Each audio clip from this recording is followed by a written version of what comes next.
ಆತ್ಮೀಯರೇ, ಏನು ಶ್ರೀರಂಗಪಟ್ಟಣದಲ್ಲಿ ಪ್ರಭಾಕರ್ ಭಟ್ರವರು ಮಹಿಳೆಯರ ಬಗ್ಗೆ ಅವ್ಯಾಚ ಶಬ್ದಗಳಿಂದ ಮಾತಾಡಿದ್ದಾರೆ. ಅದು ಈ ನೆಲದ ಕಾನೂನಿನ ವಿರುದ್ಧ ಮಾತಾಡಿದಂತಹ ಮಾತಾಗಿದೆ.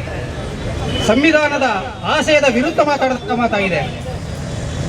ಸಂವಿಧಾನದ ಆಶಯಕ್ಕೆ ಧಿಕ್ಕಾರವನ್ನು ಹೇಳದಂತ ಮಾತಾಗಿದೆ. ಪ್ರಭಾಕರ್ ಭಟ್ರವರ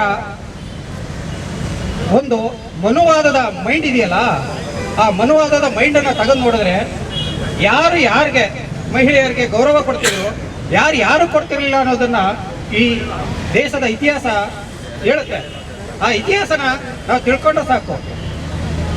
ಒಂದು ನಾಗರಿಕ ಸಮಾಜ, ಅದರಲ್ಲೂ ಕೂಡ 21ನೇ ಶತಮಾನದಲ್ಲಿ ಈ ನಾಗರಿಕ ಸಮಾಜ ಅಂಥ ಮಾತನ್ನು ಬಯಸಲ್ಲ. ಯಾವುದೇ ವ್ಯಕ್ತಿಯಾಗಿರಲಿ, ಯಾವುದೇ ಸಮಾಜದ ಯಾವುದೇ ವರ್ಗದ ಮಹಿಳೆಯರನ್ನಾಗಲಿ ನಾವು ಗೌರವ ಕೊಡಬೇಕಾಗಿದೆ. ಅಂತಹ ಗೌರವ ಕೊಡದೇನೆ ಇರುವಂತಹ ತುಚ್ಛ ಮನಸ್ಥಿತಿಯ ಮನಸ್ಸಿನ ವ್ಯಕ್ತಿಯನ್ನ ಈ ಕೂಡಲೇ ಪೊಲೀಸ್ನವರು ಅರೆಸ್ಟ್ ಮಾಡಬೇಕಾಗಿತ್ತು, ಅಥವಾ ಅಲ್ಲೇನೆ ಆತನ ಭಾಷಣವನ್ನು ತಡೆದು ನಿಲ್ಲಿಸಬೇಕಾಗಿತ್ತು. ಆದರೆ ಇದುವರೆಗೂ ಆತನ ಮೇಲೆ FIR ಆದರೂ ಕೂಡ ತಡೀದೇನೆ ಅಥವಾ ಆತನ ಅರೆಸ್ಟನ್ನು ಮಾಡದೇನೆ ಇರುವಂಥದ್ದು ಅಕ್ಷಮ್ಯ ಅಪರಾಧ. ಯಾವುದೋ ಒಬ್ಬ ವ್ಯಕ್ತಿ ಸೋಷಿಯಲ್ ಮೀಡಿಯಾದಲ್ಲಿ, ಚೇತನ್ ಸರ್ ಅವರು ಸೋಷಿಯಲ್ ಮೀಡಿಯಾದಲ್ಲಿ ಹಾಕವನ್ನ ಯಾವಾಗಲೂ ಹಾಕಿದಂಥ ಒಂದು ಪೋಸ್ಟನ್ನ ಹಿಡ್ಕೊಬಂದು ಸಡನ್ ಆಗಿ ನೀವು ಅರೆಸ್ಟ್ ಮಾಡ್ತೀರಿ. ಸೋಷಿಯಲ್ ಮೀಡಿಯಾದಲ್ಲಿ ಅವ್ರು ಪೋಸ್ಟ್ ಹಾಕಿದ್ದು ಕೂಡ ಏನು ಸಂವಿಧಾನದ ವಿರುದ್ಧವಾಗಿ ಇದ್ದಂಥ ಭಾಷೆ ಅಲ್ಲ. ಅಥವಾ ಇನ್ಯಾದರೂ ಪ್ರಗತಿಪರ ವ್ಯಕ್ತಿಗಳು ಮಾತಾಡಿದ್ರೆ ದಿಢೀರನ್ನು ಬಂದು ಅರೆಸ್ಟ್ ಮಾಡ್ತೀರಿ.